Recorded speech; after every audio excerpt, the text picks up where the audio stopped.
Assalamualaikum warahmatullahi wabarakatuh. Ladies and gentlemen, we shall start and continue our session over account opening form, its filling and documents requirements.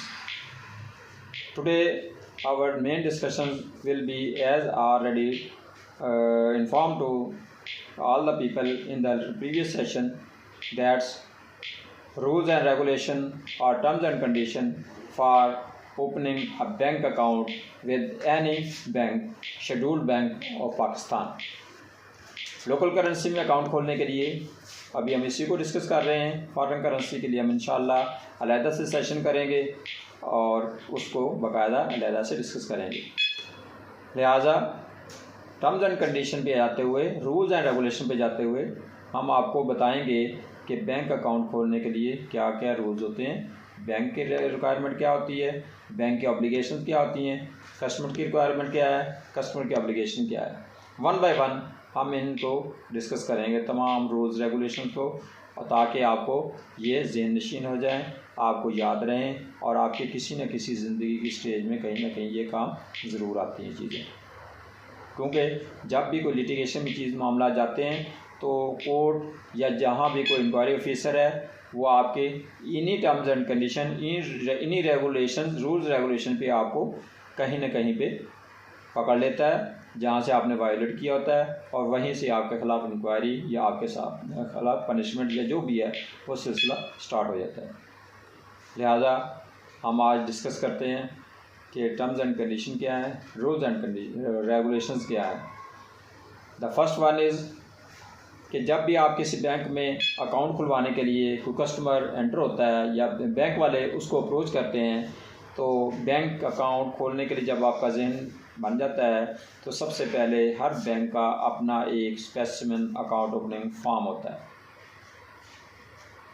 वो एक copy की शक्ल में होता है, उसमें हर किस्म की आपकी इन्फॉर्मेशन अवेलेबल होती हैं, उसमें हर किस्म की आपकी डॉक्यूमेंटेशन लिखी होती है, रूल्स एंड रेगुलेशन लिखी होती हैं, आपके सिग्नेचर आ जाते हैं, आपके एक्नॉलेजमेंट आ जाती है, आपकी KYC इन्फॉर्मेशन आ जाती हैं, आपके अकाउंट ओपनिंग इंस्ट्रक्शंस आ जाती हैं, अकाउंट ऑपरेशन इंस्ट्रक्शंस आ जाती हैं, आपका टेलीफोन नंबर, आपका रेजिडेंशियल एड्रेस, आपका मेलिंग एड्रेस, आपका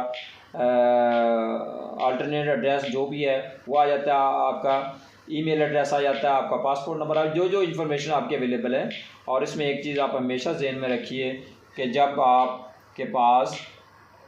अकाउंट ओपनिंग फॉर्म मुकम्मल हो जाता है तो उसकी एक कापी आपने कस्टमर को ज़रूर देनी है, और कस्टमर की ज़िम्मेदारी है कि वो एक कापी उसकी ज़रूर ले ले, ताकि वो उसको उसके पास अवेलेबल रहे कि क्या क्या चीज़ें मैंने इन्फॉर्मेशन दी थी और क्या क्या इसमें लिखी हुई हैं, ताकि उसके एक रिकॉर्ड में भी मौजूद रहे। कल को कोई इशू बनता है तो वो अपने उस अकाउंट अपने फॉर्म की कापी को पढ़ के, और ये जो अकाउंट अपने फॉर्म की कापी कस्टमर को दी जाती है वो बाकायदा एक्नॉलेज्ड की जाती है। स्टेट बैंक की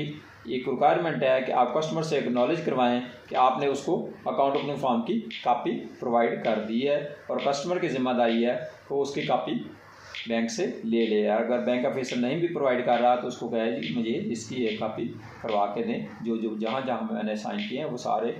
पेजेस की मुझे कापी करके दें, ताकि मैं अपने रिकॉर्ड में उसको रख सकूँ। सेकेंडली,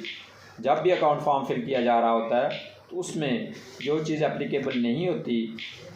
जो आपके अप्लाई नहीं हो रही या जिसकी इन्फॉर्मेशन आपने नहीं प्रोवाइड की, तो वहाँ पे उसको स्ट्राइक आउट करना होता है कि नॉट एप्लीकेबल लगा दें या उसके ऊपर हैश के लाइन लगा दें, जो भी है उसको स्ट्राइक आउट ज़रूर करें कि ये इस हिस्सा में, इस पोर्शन में कस्टमर की इन्फॉर्मेशन अवेलेबल नहीं है या उसने नहीं दी या एप्लीकेबल ही नहीं है। तो ये चीज़ किसी भी कॉलम को, किसी भी लाइन को आपने कभी भी खाली नहीं छोड़ना, हर एक लाइन को आपने एड्रेस करना है, उसके रिक्वायरमेंट के मुताबिक उसको फिल करना है। अगर वो नहीं फिल की हो रही तो आपने उसको नॉट एप्लीकेबल लिख के देना है, या उस पर स्ट्राइक आउट कर देना है, या उसको हैश की लाइन लगा देनी है, ताकि कल को ये चीज़ ऑन रिकॉर्ड रहे कि ये वाला पोर्शन जो है, क्योंकि बैंक का अकाउंट ओपनिंग फॉर्म बैंक के तमाम डॉक्यूमेंट्स में सबसे परमानेंट रिकॉर्ड होता है, जिसको आप कभी भी ज़ाया नहीं कर सकते। बाकी आपकी जो इन्फॉर्मेशन होती हैं, स्टेटमेंट्स होती हैं, चेक बुक रिक्विजिशन होती हैं, और भी जो कुछ भी होता है वो कुछ अर्सा के बाद उनको डिस्ट्रॉय कर दिया जाता है। हर एक के लिए मुख्तलिफ पीरियड्स मुकर्रर हैं, 2 साल, 4 साल, 6 साल, 10 साल, 20 साल। लेकिन अकाउंट ओपन फॉर्म एक ऐसी डॉक्यूमेंट है जो आपका कभी भी ज़ाया नहीं होता।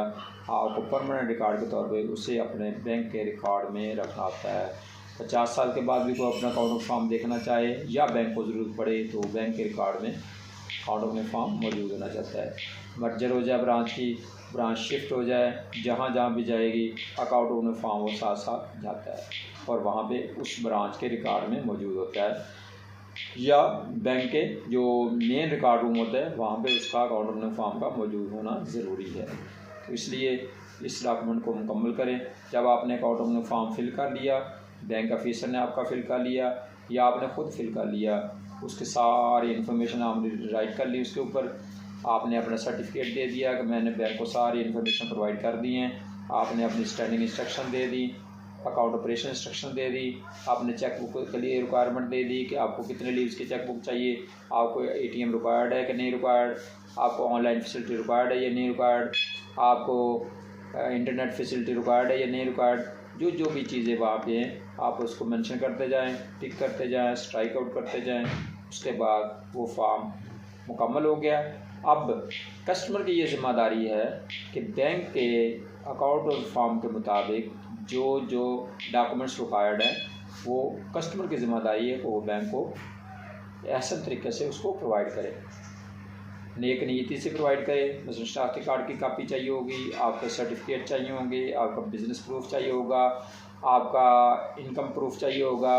आपकी इसके अलावा कोई डॉक्यूमेंटेशन है जो आपके अकाउंट ओपन फॉर्म में आपने इन्फॉर्मेशन प्रोवाइड की है उसके मुताबिक बैंक को रिक्वायर्ड होगी, तो आपने वो सारे जो है डॉक्यूमेंट्स बैंक को प्रोवाइड करने हैं। ये एक कस्टमर की मैंडेटरी ज़िम्मेदारी है ताकि वो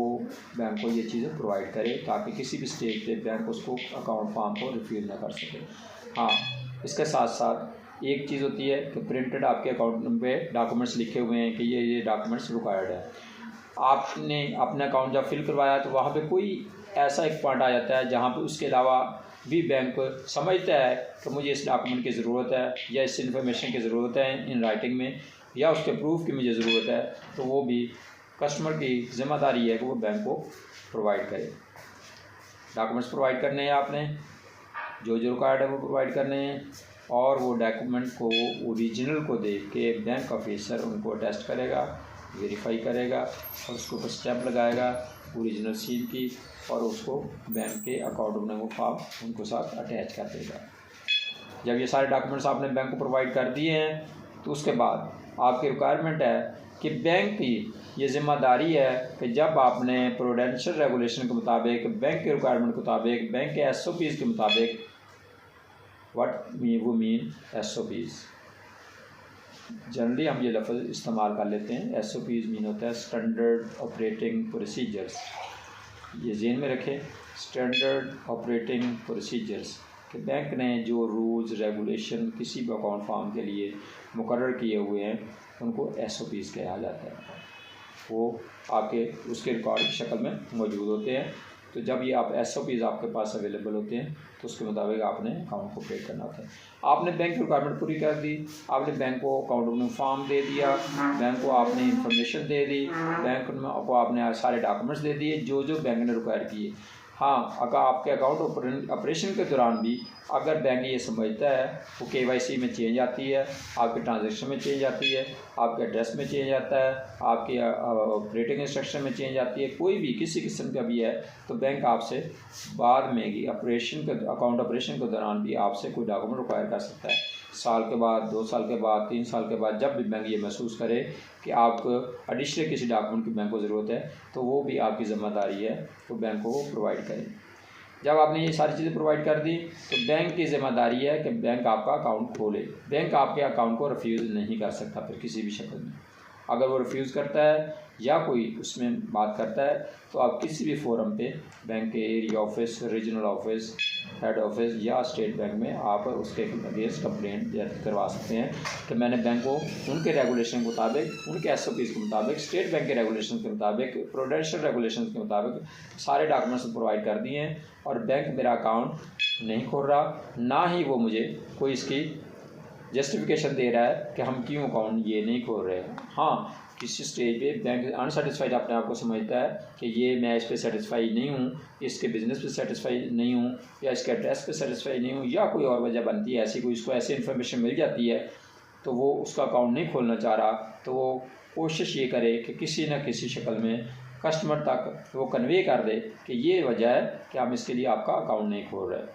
तो ताकि कस्टमर आपके अगेंस्ट को कंप्लेन में न चला जाए, आपको वजाहतें न देनी पड़ जाएं। तो बेहतर यही होता है कि आप कस्टमर को आराम से सुकून से बिठा के ये बात समझा दें कि भाई ये बात है, गो के आपने हमें डॉक्यूमेंट्स दे दिए हैं, लेकिन इसके बावजूद भी हमारा ऑफिसर, हमारा ऑपरेशन मैनेजर या हमारा मैनेजर आपके इन इंफॉर्मेशन पे सेटिस्फाई नहीं हो रहा, या तो आप उनको सेटिस्फाई कर लें या हम आपका अकाउंट माजरत खाएँ कि हम आपका अकाउंट नहीं खोल सकते। अमूमी तौर पे ये होता है कि जब आपने ये सारी फॉर्मेलिटीज़ मुकम्मल कर दी तो बैंक की ज़िम्मेदारी होती है कि वो आपका अकाउंट लाजमी खोल दे, अकाउंट नंबर लगा दे। फर्दर जब भी आप अकाउंट खुलवाएंगे तो बैंक की एक रिक्वायरमेंट होती है कि जिस दिन अकाउंट नंबर आपका अलॉट किया जाता है उस दिन आपने पहली क्रेडिट ट्रांजैक्शन करना ज़रूरी होती है on the same day. Without transaction आपका अकाउंट जो होता है वो मुकम्मल नहीं होता। बाज़ बैंक्स कैश की शक्ल में ट्रांजैक्शन करवाते हैं और मिनिमम रिक्वायरमेंट होती है 100 रुपीज़ से लेकर 10,000 तक, 50,000 तक, जो भी बैंक की रिक्वायरमेंट होगी वो आपको उस अकाउंट ओपन फॉर्म में मौजूद होगी और उसके मुताबिक बैंक आपको कहेगा कि ये इतने अकाउंट में आप अपने पैसे जमा करवा दें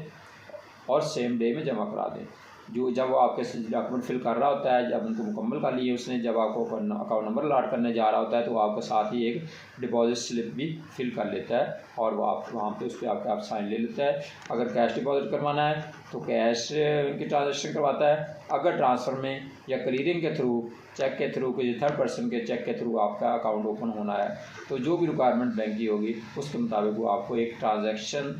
बैंक के अकाउंट ओपन करते वक्त आपकी मस्ट है ऑन द सेम डे,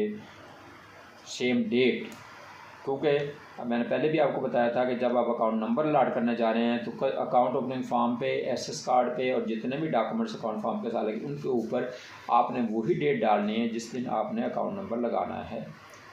उसके अलावा आप कोई डेट मेंशन करेंगे अकाउंट ओपनिंग फॉर्म पे, कहीं पे आपने उसके अलावा कोई डेट मेंशन कर दी, पहले की या बाद की, एसएस कार्ड पे आपने पहले की या बाद की डेट मेंशन कर दी, तो वो आपके लिए किसी भी स्टेज पे कॉम्प्लिकेशन क्रिएट पैदा कर सकते हैं, आपको के लिए मसाइल पैदा कर सकती हैं। तो ये है आज का हमारा सेशन। नेक्स्ट सेशन में हम further rules and regulation discuss करेंगे। जज़ाकल्लाह फ़ी अमानिल्लाह।